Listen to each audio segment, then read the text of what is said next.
안녕하세요. 돌이킬 수 없는 일이지만 익명의 힘을 빌려 하소연이라도 해보고자 글을 씁니다. 이렇게라도 하지 않으면 정말 죽을 것 같아서요.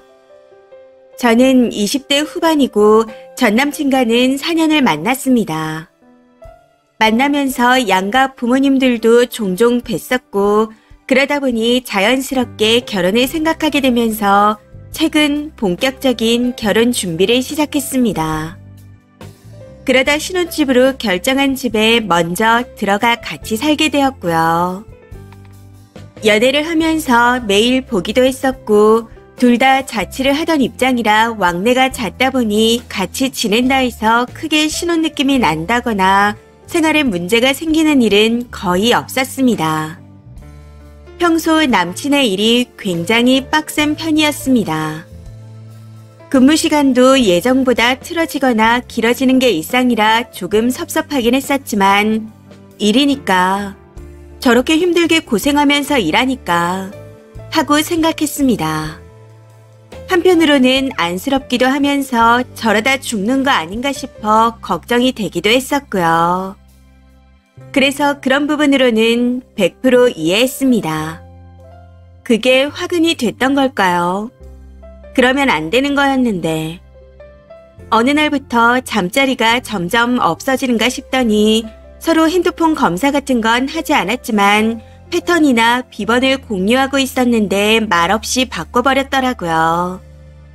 저는 그대로인데 상대방만 말없이 혼자 바꾼 게 그냥 괘씸하게 느껴졌습니다. 다른 뜻 없이 단지 그냥 얄미워서 농담 반 진담 반으로 왜 말도 없이 바꿨어?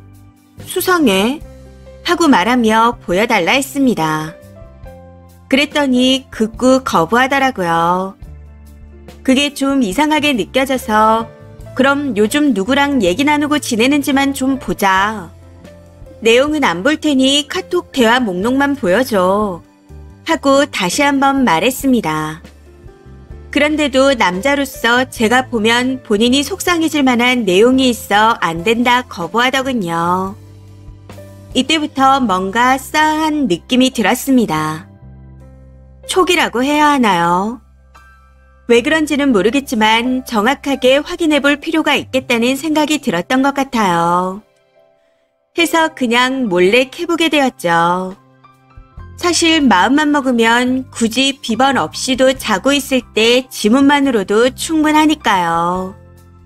남친이 한번 잠들게 되면 누가 업어가도 모를 정도거든요. 아무튼 그렇게 남친의 폰에 있는 판도라의 상자를 열게 되었고 그 속에서 앞으로 이 사람과 같이 지낼 수 없겠구나 싶은 것들을 보게 되었습니다. 첫 번째로 소개팅 어플이 깔려 있더라고요. 그것도 한 가지가 아닌 랜덤 채팅 같은 것까지 다 합쳐서 5개 정도 되는 것 같았습니다. 직접 들어가 보니 성비 불균형 때문인지는 몰라도 2개는 승인 심사 중이라 활동이 불가능했습니다. 해서 다른 걸 확인해 보니 프로필을 공들여 만들었지만 아직 본격적으로 활동하기 전인 것 같더라고요. 이것만으로도 저는 배신감으로 손이 떨리고 말로 표현 못할 정도의 끔찍한 기분을 느꼈습니다. 그리고 여태 일 때문에 바빠서 못 잔다며 투정 부리던 것도 다 거짓이었습니다. 남친이 원래 음악을 하고 싶어 하던 사람이라 취미로 밴드 활동을 하고 있는데 같은 밴드 멤버들과 만나 실컷 먹고 놀러 다녔더라고요. 심지어 제가 한창 힘들어할 때 퇴근 못할 것 같다 하고는 바닷가에 펜션을 잡아 여행도 다녀오고 그냥 뭐가 진실이고 거짓인지 구별이 안 될 정도로 거짓투성이었습니다. 그리고 연애할 때 저랑 싸워서 틀어지게 된 여사친이 있었는데 그 여사친과 술 마시며 얘기하려고 차를 끌고 굳이 지방까지 가서 술을 먹었더군요. 단 둘이는 아니었고 다른 사람들도 있던 자리긴 했었지만 문제는 이 술자리에서 남친만 만취할 정도로 술을 마셨다는 겁니다. 자리가 파오고 나서 고주망태가 된 상태로 근처 모르는 사람 집에 들어가 뻗어버리는 바람에 집주인이 주거 침입으로 경찰에 신고까지 했더라고요.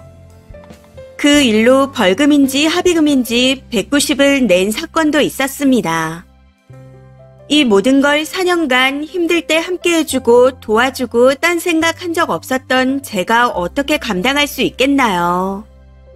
그렇기에 이후 둘이 나누는 대화는 아무런 의미가 없다 느껴져서 자세히 적진 않겠지만 남친의 변명을 조금 적어보자면 어플은 그냥 순간적인 호기심이었답니다. 거기다 처음 거짓말할 땐 본인도 안 된다는 걸 알았지만 하다 보니 무뎌져서 계속 그런 것 같답니다. 그 여사친과는 예전에 친했기에 만나서 사과받고 이야기만 나눴을 뿐이고 주거 침입 사건은 본인도 너무 수치스럽고 부끄러워서 얘기를 못했대요.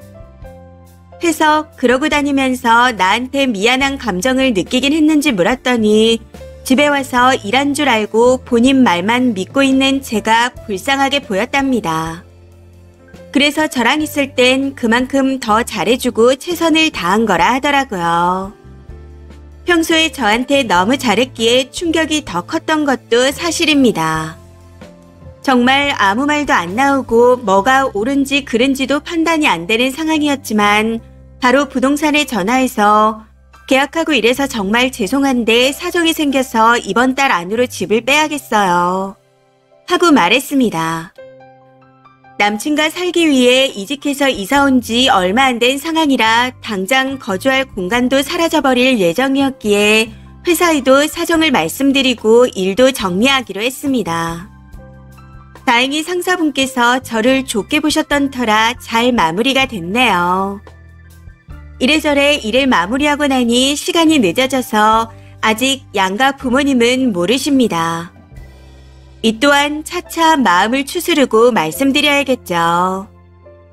현실적인 상황을 봤을 때 저한테 리스크가 컸기에 이제 와서 뒤집어 엎는다는 게 정말 힘든 선택이었습니다. 4년간 최선을 다한 만큼 저에게는 결코 가볍지 않았던 기간이라 실감이 안 나는 것 같아요. 매일 상대를 생각하던 제가 하루아침에 이렇게 정리한다는 게 부담이 많이 됐습니다. 그럼에도 정신을 못 차리는 와중에 정리를 하고 있는 제 모습이 스스로도 신기할 뿐입니다. 근데 마음은 미쳐버릴 것 같아요. 억울했다가 속상했다가 죽을 것 같다가 침착했다가 하루에 한 끼도 안 먹고 미친년처럼 울기도 하고 앞으로가 막막해서 나쁜 생각이 들기도 하고 결혼이라는 게 혼자 열심히 최선을 다한다고 해서 되는 건 아닌가 봅니다. 지금은 생각하기도 힘들지만 세상 어딘가에 믿음을 줄 수 있는 좋은 사람이 있길 간절히 바랄 뿐입니다. 댓글입니다. 첫 번째. 친구 중에 소개팅 어플하다가 크게 당하고 충격받은 친구가 있어요. 친구 만들고 싶어서 했다가 생각보다 괜찮은 남자라 생각해서 3개월을 만났는데 애떨린 유부남이었습니다. 유부남들이 술자리는 돈 많이 들어 어플에서 총각 행세하며 다 만나고 다니더라고요. 어차피 카톡 문자만 하다가 만나니 들킬 것도 없어 많이 하는 것 같습니다. 그거 못 고쳐요. 차 사진과 잘 나온 외모 사진 2장만 있으면 남부럽지 않은 능력남으로 봐주는데 쉽게 나오겠나요? 재범률 100%라고 봅니다. 두 번째. 그나마 님한테 잘한 것도 진심이 아니고 찔려서 그런 거네요. 얼마나 스릴 있었겠어요. 그걸 결혼한다고 끊을 수 있을까요? 애가 있어도 버려야 할 카드입니다. 세 번째. 지금은 죽을 것 같죠. 폭탄 맞은 것 같고. 모든 것이 썰물처럼 밀려갔다가 다시 쓰나미처럼 밀려올 겁니다. 너무 흔한 말이지만 이 또한 지나갑니다. 딱 한 달만 버티시고 되도록 일상을 유지하세요. 무엇보다 일부터 새로 구하시고요. 저도 다 겪어봐서 압니다. 결혼 약속하고 부모님도 만났던 인간이 따로 소개받고 선자를 받고 그러고 다녔더군요. 하는 말은 엄마가 저를 마음에 안 들어해서 달래드린다고 그랬다네요. 무슨 개소리를 그리도 정성스럽게 하던지. 선자리까지 나갔다는 소리도 남자 쪽 고등학교 친구들이 저를 정말 좋게 봤던지라 따로 연락이 왔습니다. 저한테 못할 짓 하는 것 같다며 그놈 친구들 4명이 알려줬어요. 저는 생명의 은인이라고 생각합니다. 그걸 알고 바로 전화로 한바탕 퍼붓고는 이별을 통보했습니다. 그리고 1년 뒤 지금의 남편을 만나 연애해서 결혼하고 사랑받으며 행복하게 살고 있어요. 썩은 건 하루빨리 도려내야 합니다. 인생 길어요. 힘내세요. 이번 사연은 여기까지입니다. 시청해주셔서 감사합니다.